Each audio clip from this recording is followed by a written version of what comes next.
Tongo etana butu einda Kembo na zambe etondi mokili Hey Yahweh kumama Tens of thousands and perhaps hundreds of thousands of people are dying of fungal infections in sub-Saharan Africa. Like tuberculosis, fungal infections are a very serious cause of morbidity and mortality in immunocompromised patients like patients with HIV. The mortality rates for this organism, Cryptococcus, this sugar-coated killer, continues to be extraordinarily high. It's in this country, in sub-Saharan Africa. We see about 150 to 250 patients coming in a year with cryptococcal meningitis.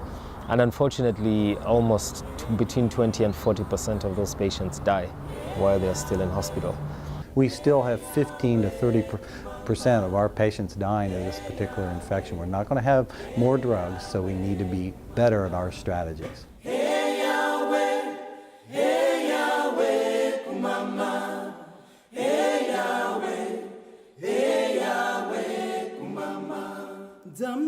In the African setting, many people go to the hospital when they're really hopeless, when they're almost losing hope.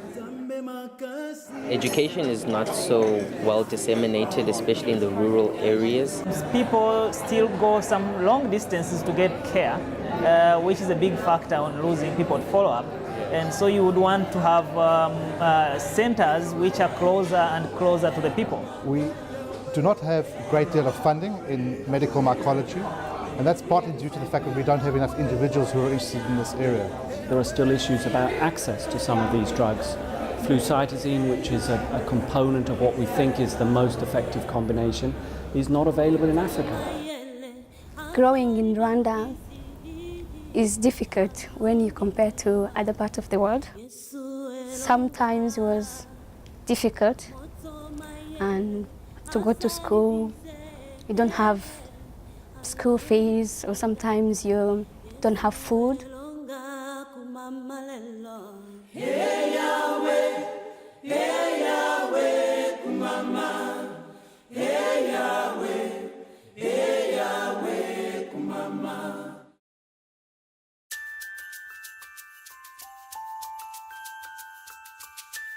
We've still got relatively limited number of drugs, and I think we really need as a community to push for development of new drugs, more tolerable drugs and drugs with more potency.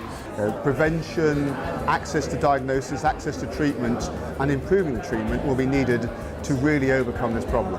I'm the only one in the family that's a pure scientist. My future career, my future goal is actually to become the first formally trained mycologist in Uganda.